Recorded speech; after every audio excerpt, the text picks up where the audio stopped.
What's up, guys? Welcome back. Yeah, we're so close to getting this damn thing running. As you saw last episode, I just couldn't get it to run. So went through heaps of stuff last night, my head racking my brain. It is making vacuum. Timing seems to be fine from what we can tell. Obviously, I can't get it running, so I can't really check it properly with the timing light, but from what I can see, timing seems to be okay. I had a thought this morning that I never actually checked what fuel pressure the reg was at, which is stupid of me, but checked it this morning and it was actually at like 4 bar. The reason it's so high is because Rex actually intermittently used that on the Land Cruiser at one point when we had a fuel issue. So that's why it was set. It was like 4.5 bar nearly. So I've wound it back down to my like 3.2, 3.3 bar that I run, about 49, 50 PSI. And it sounds better. So like, listen to how close it is. It's so close.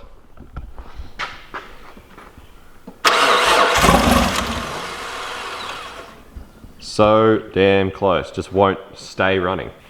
Anyway, I am quite convinced that it's bad spark. That's my theory. As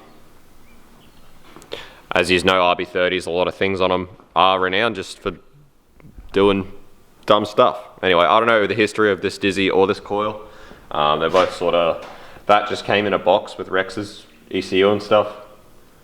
No idea where it came from. That coil, I don't know where that came from. I'm pretty sure it was just on one of the other motors that I pulled down. So it's new plugs, new leads. So I figure it's pretty much, the timing seems, as you can hear from that, it seems like the timing's enough in that it's going to be, it should be running.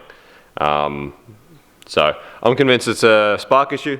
So what I'm going to do, what I plan on doing, lucky for me, we've got Rex's car here, so I've got another one here. So I'm going to pull this coil off. I'm going to go down, get Rex's running, make sure it's running. I'm going to whack this coil on Rex's, see if it still runs or see if it runs the same. That'll sort of tell me whether this coil's all right or not.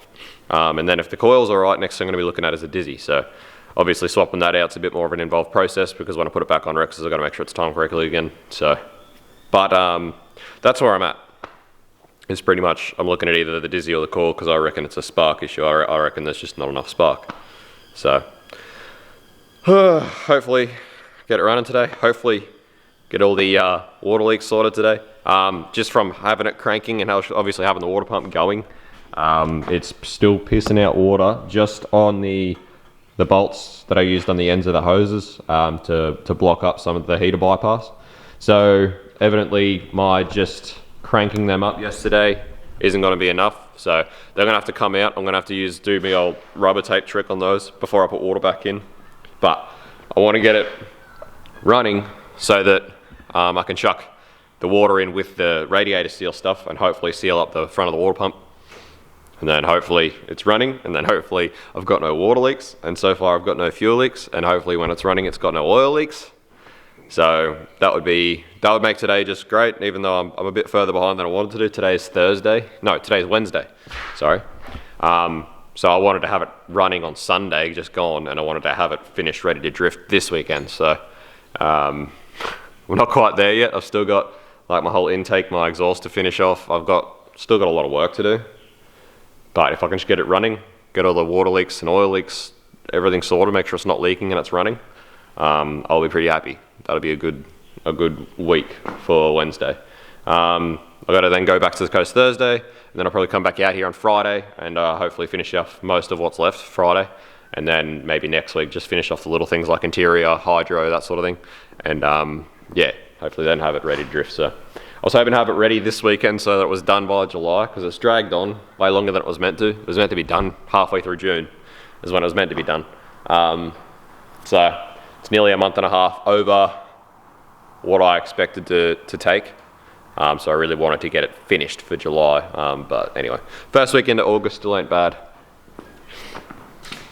It's not a massive deal because it's not like there's actually any events that I'm rushing to get to for the 1st of August. So it doesn't really matter because I don't think the next event's till about the 14th of August anyway. It was just a little thing that I wanted it done in July. I wanted it finished, but anyway, we'll get there. All right, off we go. Such a nice day today. It's been really nice weather here like the past couple of weeks. Most of the year it's been terrible weather. It's prevented me from doing a lot of work on the 31. It's been a real pain, but I don't know, these past couple of weeks have been really, really nice. Oh, this poor old girl. Alright, cool. So, first thing I've got to do is get the thing running. Alright, so that was weird. Took a while for Rex's fuel pump to decide to start working, but got there. But, you know, William painted his window frames black and I was like, that's cool. And then I noticed Rex's actually has it. So, shows you how much notice I ever took of this car. But, I do wonder if he'd notice if I stole his TR front end. Anyway, his battery is pretty much dead, so I'm gonna have to get the Falcon down here and jump start it. So, it just never bloody ends. Never bloody ends, does it? Decided on the Dale instead because it's got the good jumper leads in it. Whee!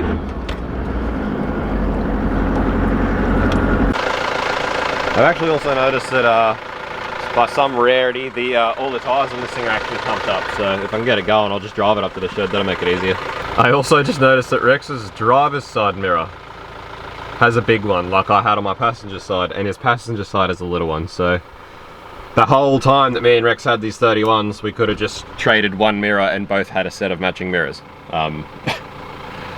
So yeah, that's true. That gives you all a bit of an indication of sort of what we actually thought of these things back in the day. I don't know, I feel I'm a lot more attached to mine now. I think I appreciate it a lot more now that I've rebuilt it again. I'll tell you what, my RB30 never used to be like this. It used to hit first hit every time.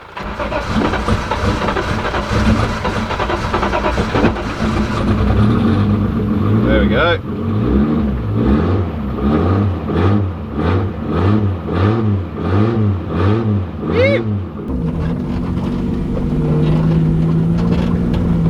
Do a little Bernie. Oh man, this thing. Man, I really should have kept these wheels. They're so cool. But I suppose if I never traded them with Rex, I wouldn't have ended up with Cressida stuff. But anyway, as you can see in here, this Skyline runs. So yeah, it's running like that. So what I'm going to do is swap this coil out with mine and see if it still runs. Well, runs fine with my coil on it, so the coil's not the issue. It's kind of annoying. I was really hoping it would be because it's the easiest thing. Alright guys, so I have just been persisting with it and I did get it running. It is running, not very well, and still doesn't want to stay idling. Not 100% sure why, but anyway, it is running. So what I did was just pretty much clean up all the points on the dizzy cap, and then yeah, that is essentially what I did. And then I've just been persisting. I think the longer it's been cranking over, the more it's been cleaning up the points on the cap of the dizzy, and it's just slowly been getting better. But yeah, it just doesn't seem to want to stay idling.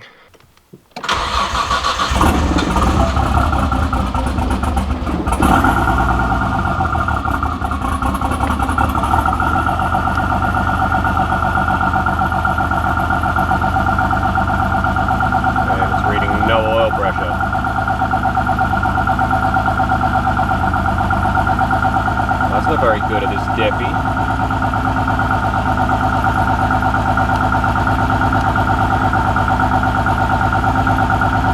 Hey, at least it's charging. That means my alternator wiring's right, that's good.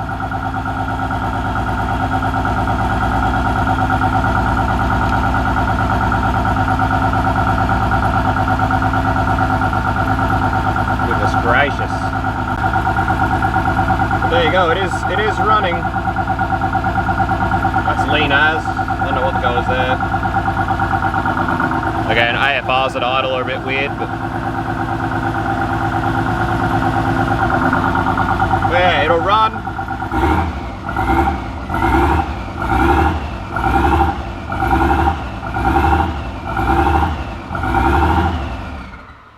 But it won't idle. So I'm not sure why it won't idle. Anyway.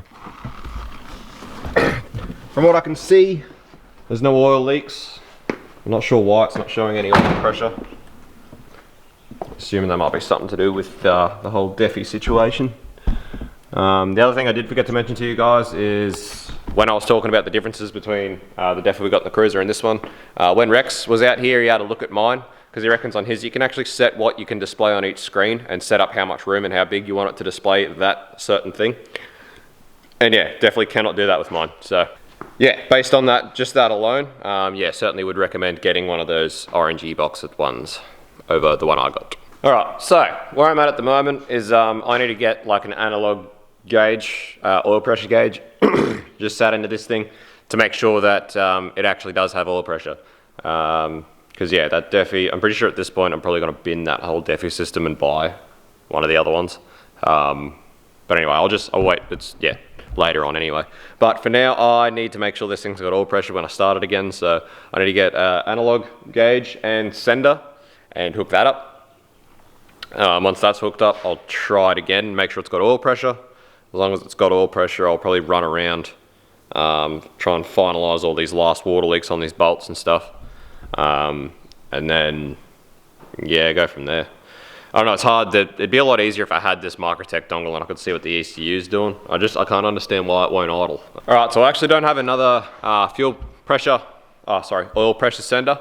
So yeah, I'm not going to start the car again until I've actually definitely got another sensor in there and another gauge hooked up. I've got my other gauge here, my old one.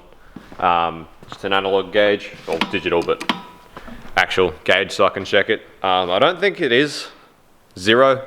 I'm pretty confident that it's just that Defi thing is just cooked. It does worry me that it's reading volts and fuel pressure and everything else seems to be alright. But I just feel like if there was actually 0 oil pressure at all, I think it would have been run long enough at the moment already for it to do damage. I don't think the assembly lube is that good that I think it would have ran as long as it has already without doing a lot of damage. So I'm sure it does have oil pressure, but just to be sure, I'm not going to keep running it when I don't know. I'm going to wait. Old man's just sort of going to grab one on his way back out here, so he should be out here in about an hour or so. So won't be too long, and I should be able to, yeah, actually see if it's got oil pressure. Fingers crossed it does. In the meantime, I've taken off those 2 little blocks that I had on there that were leaking water, rubber taped them up, sealed them up to the best that I can. So I'm pretty sure my water leak should be sorted. So now that that RTV's had time to go off in that slotted pump in the water pump, slotted hole in the water pump, I'm gonna chuck some water back in it and keep an eye out for some leaks. Hopefully that's my water leaks mostly sorted. The other thing with these guys is, which I am very well aware of, is that RB30s are renowned for having very low oil pressure at idle. And especially seeing as it's running in oil, I would imagine it's probably a bit thin. I don't know if it actually had a weight. Yeah, 15 W40, so it is a bit thin. So I wouldn't expect, it could just be that the Defi doesn't read. Like I'd expect that to literally be at around 7 PSI at idle. So it may just be that the Defi doesn't actually read that little. But that being said, I'm not about to rev it up and see if the Defi does read, because if it's got 0 and I go revving it up, it's going to be a mess. So at least with the gauge face, I can just at least see if it moves. That way I know. Better safe than sorry. So I'm confident it should be okay. It's just that I'm not willing to go pushing it. So. But yeah, it's frustrating, all these little issues, because the more I have to fault find, the more time I lose, and the more time I lose, the more it sets me back in my brain. So, like, I was really hoping this morning I'd get it running. I was hoping everything would be sweet, and then I was hoping I would be able to finish the exhaust for the rest of the day. But now it's like 12:30, so we're into the afternoon now, and I still don't even know if it's got oil pressure in that. So, keep losing days, but that's just cars. Honestly, it pretty much happens all the time. But yeah. It's what do I say, disheartening. It's disheartening, but I'm not one to pack it in at all. So anyway, hopefully these water leaks are sorted. Let's get some water in this thing and check it out. Righto guys, so I'm pretty happy to report that I'm pretty sure that is all of my water leaks sorted. So it's still weeping just a little bit out of that hole in the front of the pump. But hopefully it's slowed down enough that the sealy stuff that I put through it when it actually can run properly will block that up enough to stop it. And but yeah, I suppose we'll know when it actually gets hot and pressurizes how well it is. But at the moment, it's stopped just leaking from everywhere. So that's always nice. I did have another one that I missed up on the actual where it goes onto the heater knob of the thing on the actual firewall. So it was pissing out from there as well. So yeah, water leaks galore. But anyway, that's pretty much all the water leaks sorted from what I can see. So yeah, pretty much just at the point where I really want to get this gauge in and check this oil pressure. So hopefully that's not far away. Righto guys, so Dad couldn't get a sander, so can't use that gauge. While I was waiting, I started cracking along a bit more with this exhaust system. So getting a bit done. That's probably what I'll keep ticking along with for the rest of the day or afternoon into the night. But anyway, we did dig out this old school analog oil pressure gauge. So that's probably even better, to be honest. So I've got old school analog gauge, so that's not going to lie. At the very least, it's going to tell me if there is any pressure, which is what I need to know. So I'm going to try that. Hopefully there's pressure, but after that, probably not going to go on fault finding or trying to fault find the issues with it not idling and stuff at this point until I can connect to the ECU. It's just going to make it so much easier if I can connect to the ECU, because then I can see what the cam angle sensor is doing, see what the ECU is actually getting as far as the cam angle signal input, because it could be a cooked CAS is why it could not be idling. So there's a few things it could be, and just fault finding is going to be so much easier once I have that dongle and I can connect to the ECU, which won't be far away. So I'll start it up again, see what we can see on the gauge, and yeah, after that I'll just keep going with this exhaust, I think, and then next time I'll try and diagnose why it's not idling properly.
That's idling there, but if I let it go on the side because it needs adjustment.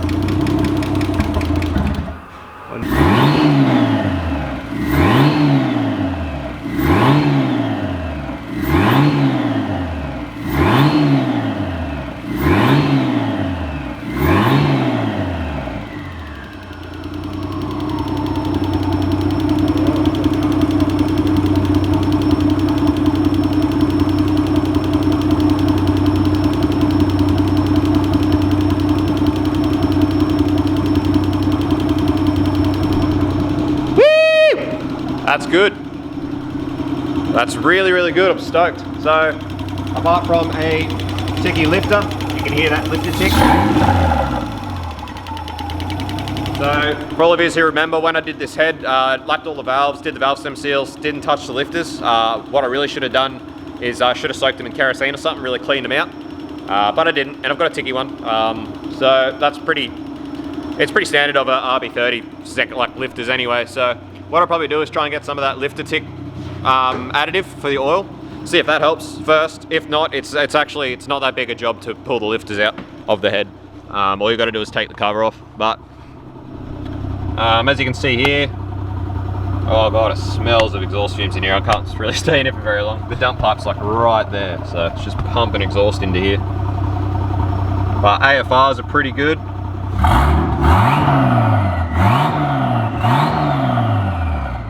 Turbo sounds good. Water's creeping up now. It's just sort of starting to get hot. Those fans still haven't kicked in, but I actually haven't even checked if there's fuses in them. But anyway, alternator's charging. That's good. So by all accounts, everything's pretty good. Hopefully that oil pressure thing is fine. Oh, actually, I haven't even told you what we had to do for that yet, so. All right, so I suppose to explain to the best of my knowledge of the issues we've had since trying to start this thing. So, firstly, timing. Timing, I still need to actually adjust the dizzy. It needs to go one tooth around. It's still out a bit. Apart from that, fuel pressure was too high. So a mixture of way too much fuel, plus I reckon just the dizzy cap, the points on it, I reckon were just all a little bit corroded, not that great. So I reckon it was a combination of spark wasn't strong enough and it was way too rich, so it really needed the spark. So after just sort of getting it going a heap of times, that rotator cap sort of cleaning all the points itself, and then obviously pulling the fuel back to 49 PSI is what I pulled it back to, which I got from Luke. I actually asked Luke what the motor that used to be in this is running in his EH as far as fuel pressure goes, because it's still got the same injectors. He said 49 PSI, so that's what I set this to, because I assume that's what that tune would be based on. So we had the fuel pressure back, and after a little while I'd say it just come good enough to actually spark and start going. As far as the oil pressure goes, what we ended up having to do was pull the filter off and actually pump some oil down the feed for the filter, obviously down into the pump to get it to prime. So obviously that pump just wasn't priming enough to get enough oil pressure. So we got a bit of oil down there and that seemed to be fine. Now that analog gauge is reading oil pressure, so it means that it's possible that the Defi oil pressure could be all right. So I need to put that sensor back in and check that. But we've got oil pressure now. All vitals are great. Alternator's charging, everything's working.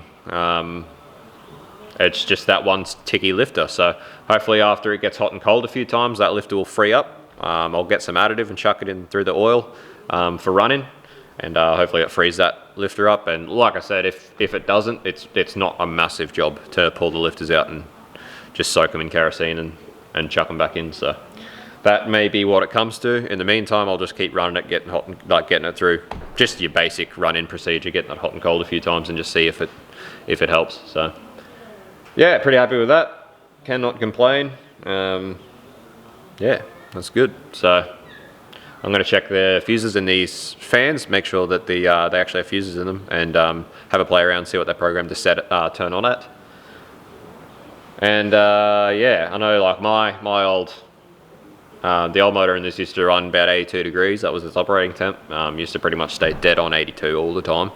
So I'd imagine you'd probably set one fan to come on at around that 75-ish, and then the second fan to come on around sort of 90 is what I would imagine. I don't know. I really have no idea. That's just a guess, to be honest. So I'm just guessing it at what it should be set at, but I'll have a look and see what I got there. So after a little bit of time, it's running really well. I just took it through all the gears in the gearbox, tested everything. Seems to be all right. Third gear on the gearbox, you can feel it's a bit funny through the shifter, so it's just gonna have to be one of those things where it's like wait and see. As you guys know, that's why I didn't invest hardly any money into anything to do with that driveline as far as the gearbox went. So that's why I didn't redo the CV and that tail shaft and that, because I know I'm probably gonna have to change it all and I go 25 bucks, which potentially may be very, very soon. But after getting hot, I let it cool down a bit, started again, got it hot again. That lifter tick is much better now.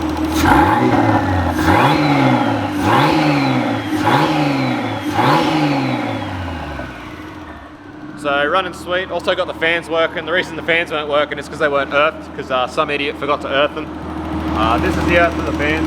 I was going to earth it to the back of the headlight, so I hadn't connected it yet, so that's why the fans weren't working. So I just earthed it there for now. Fans are working, it's keeping it, again it's keeping it. I set the fans, you can only set it one setting, so it must just automatically turn the second one on compared to when you turn set the first one to turn on. So I set that for 70 degrees and both are turning on and just keeping it at a solid 82. So hopefully that's pretty right as far as fans go. So honestly, everything's coming together pretty well. It's all working pretty well. So next time I turn it off, I'll let it cool down. I'll pull that sender out, or pull the analog gauge out. I'll put the Defi sender back in and see what the Defi gauge shows up. Hopefully that might even be all right. So considering where I was sort of lunchtime today, I was pretty bummed about it. It's all come along pretty well. So yeah, I'm pretty stoked. That's good. Also, now that it's running and hot and actually pressurized the cooling system as well, I can't see any water leaks. So it seems as though all of my water leaks are sorted. I still haven't put in the sealer for the radiator yet. I will do that next time it cools down. So I'll run that sealer through it today still. So yeah, I'll still do that just as a precaution, but it seems as though the cooling system seems all sweet, so it's just that little bit, still that little bit of a lift to tick, but hopefully it'll just go away, honestly. Oh yeah. You can hear it around here. Ticky, ticky, tick. Anyway, hopefully she'll go away. So I just thought while I let the Skyline cool down between runs, I'll just continue on with this exhaust system because it's got to get done. Anyway, my welding is truly terrible, so I'm glad it's all under the car and not really going to get seen. Some passes are alright, like that was a good pass, but some of them are just absolutely horrid, so hopefully it doesn't leak too bad. But anyway, this is the next section, so that's the dump pipe. That's underneath the car. Had to put this little dog leg in just to get it that little bit higher so that the resonator was sort of the same level as the rest of it. This sits about probably 15 mil underneath the frame rail, so by my predictions this will probably be only about 15 mil off the ground, so that's why I've got that flex joint at the dump pipe there, so that this can sort of cop a bit of a beating and it doesn't transfer all that crap up into the manifold, and that hopefully it saves the manifold and turbo from copping too much. And then that's just the exhaust bracket off the back of the gearbox mount, that one there, and yeah, as you can see, one hot dog resonator, and then it turns to another V-band. So this is going to be the middle section that has to come out of the car first, and then you'll be able to get the dump and turbo out. So just two V-bands, it's fairly simple, plus the mount. Shouldn't be too hard. Should be alright, but I suppose time will tell. Trying to make the car as easy as I can to work on, but sometimes there's only so much you can do. But it is what it is. Anyway, I will, this will all get painted that same black as that dump pipe. I'll paint the whole exhaust that colour, I think. Mostly just to seal the welds so they don't rust, but also to hide them because they're disgusting. But anyway, that V-bend's high enough off the, like up out of the way. That V-bend's obviously way out of the way, that's why I made it this way, and that's why I've had to make this middle part. But anyway, that's that part more or less done. Obviously exhaust work's pretty time consuming and long, this fab stuff, but yeah, it's coming along. Anyway, I might whack this back on and drop the car down and actually give it another run because it's cooled down again now. So you can sort of see what it looks like when it's on the car. So you can see that's where it connects to the dump where that flex joint is. Lucky there's a flex joint there because that V-band's actually just a little bit off. So it is putting a little bit of pressure on that flex joint just sitting there as it is, but I don't know, hopefully it'll be alright. I did watch a Luke Fink video the other day where he had two of the same sort of flex joints in his 350Z, and they both ended up leaking like no one's business. So I've got a feeling I may have to change that one out because it was those sort of braided ones that he had that leaked like crazy. So that's just going to be a time will tell. Pretty hard with the hoist in the way, but as you can see, the exhaust is just a little bit lower than the frame rail there. I can't get the camera right up either because of the mic on the cam, but yeah, you can see sort of frame rail and then exhaust. So I'm trying my best to keep it right up as much as I can. That should sit up even further once there's another mount on the back, because that's actually hanging down a little bit, so should hopefully sit up about there. But yeah, that's why I've had to put this dog leg on, just to try and keep it right up out of the way as much as I can. That's the mount on the back of the gearbox there. On the back of the gearbox mount, see how that looks. When it comes back to here though, there'll be another V-band, which is still pretty high off the ground, but yeah. Once there's another section on the back and there's more mounts on it, hopefully it sort of holds it up, and it should be up sort of about there, not hanging down. But anyway, I'm going to start up with that connected, see how it sounds with one resonator, eh? Righto, so I've just chucked a heap of this bars leak, stop leak through the radiator. It's like little pellets. It's actually quite hard to get everything in there, but I got most of it in there, so it should be sweet. Makes it all just like white milky colour. Just what came out of the overflow while I was trying to get all the little pellets in there, but fans are going hard, that's good. They're going the right way, which is good. The Defi is showing up oil pressure, so that's good. So yeah, just about everything that I was really worried about today has turned out to actually be alright. Now that I've actually got some more of an exhaust on the car, it sounds a lot better for one, and AFRs are a bit more accurate, I think. Oh yeah, so got that one tingy lifter a little bit. It's getting better, but turbo sounds good. Turbo sounds like it should be very responsive.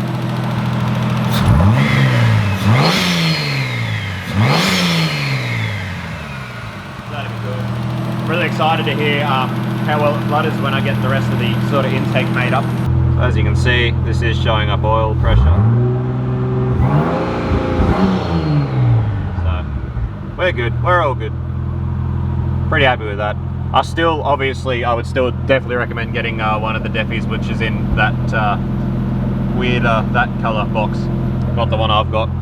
Definitely seemed like a better option, but man, this thing sounds better even just with one resonator in it.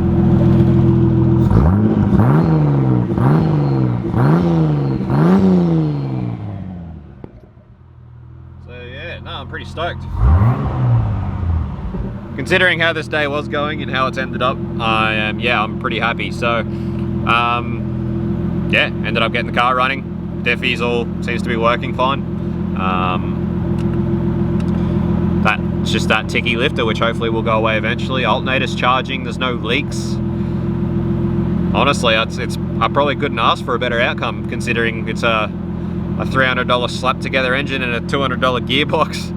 And yeah, I can't even remember what I paid for the diff, just a welded 3:9 ratio, so I'm pretty over the moon. So yeah, I got a $200 turbo on a $300 rebuilt motor on a $200 gearbox, so yeah, I'm pretty happy. I'm pretty happy boy at the moment. So all up this car, like, then I've got my what are they? Can't even remember how much the max speeding rods coils are. I think they're about $300 or something for a set, $340 for the set of coilovers. So as you can imagine, this car has not been a great cost. It's been a lot of fun building, so I'm pretty stoked with how it's coming along.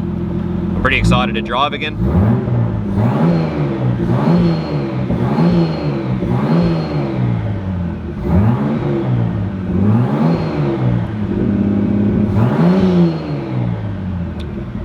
So yeah, I'm trying to put in a lot of resonators in the exhaust because I really want to shut it up. The reason I really want to shut it up is because I don't know, I can sort of appreciate people that really like to have a really loud car, that really like to, you know, flop their dick out and have the loudest car at the event or whatever, but considering this is meant to be just like the seat time rig and eventually a street car, I really just want to shut it up.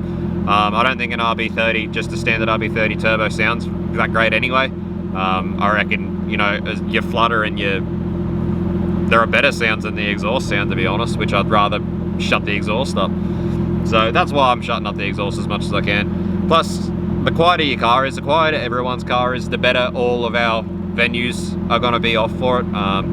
The less complaints venues are going to get about noise, the less venues are going to keep getting shut down. So I don't know, I'm just a bit of an advocate for shut your car up, pretty much is my opinion. Although, like I said, I can appreciate a good sounding car that's loud, but you just don't need it, especially at something like Matsuri where you go and everyone's there just to drive. So anyway, that's enough blabbing on from me, I think. It's been a fucking wicked day. It's been a really good day. It's been a really good outcome. Today is Wednesday night, so I'm pretty sure I told you at the start of the last episode, pretty much wanted to have it ready this weekend, and we are on the way. Still a lot of work to do. I'm not gonna wrap up the loom until I get my actual Microtech dongle, because I need to make sure that like TPS and everything is actually reading correctly. There's a lot of that stuff I need to confirm before I go wrapping up the loom, so I'm not getting ahead of myself there. Not getting ahead of myself with that yet. Still have to finish the exhaust. Still have to do all my intake and stuff, which should be here tomorrow. So tomorrow I'm taking a day off, going back to the coast. I should be back out here on Friday, hopefully with everything that I need. I've taken measurements to get my hydro line made up. Hopefully my RB factory hydro mount and everything has arrived when I get home as well. So hopefully sort of Friday, Saturday, Sunday, I should be able to just about smash out everything that's left. Hopefully I'll be able to get onto these ECUs, put my maps onto my ECU so that Rex can have my old ECU back. And hopefully then I'll be able to wrap up the loom and finish everything off. Still got to do the interior. I've still got some aero to put on as well. I am going to do a bit of aero. I've just been waiting till the end to do that. I'm pretty excited for that. I think this car's going to look quite good. Still got to polish the wheels, still got to buy spacers, still got to put tyres on, so still a bit of work to go, but this has been a massive stepping stone, having it running. So that's awesome. So hopefully that lifter comes good. So thanks for watching as always, guys. Thanks to everyone who's been following this build. Yeah, there's been a lot of great feedback. There's certainly a lot of things on the car that I will do differently, and probably will redo eventually, but for now it's certainly at that point where this very cheap build has got me to a point where I will be driving again very soon, which is awesome. So honestly, this AFR gauge is one of the most expensive things about the car. This $300 Innovate AFR gauge is probably just about one of the most expensive things about this freaking car. So again, I could have done any 31, but I chose to do this one, and I'm glad I did. So glad I bought this back. It's been very nostalgic. So thanks for watching, guys. I'll see you on the next one, where we'll be finishing off this exhaust and just keeping on ticking along. And yeah, have a good one, guys. See you on the next one.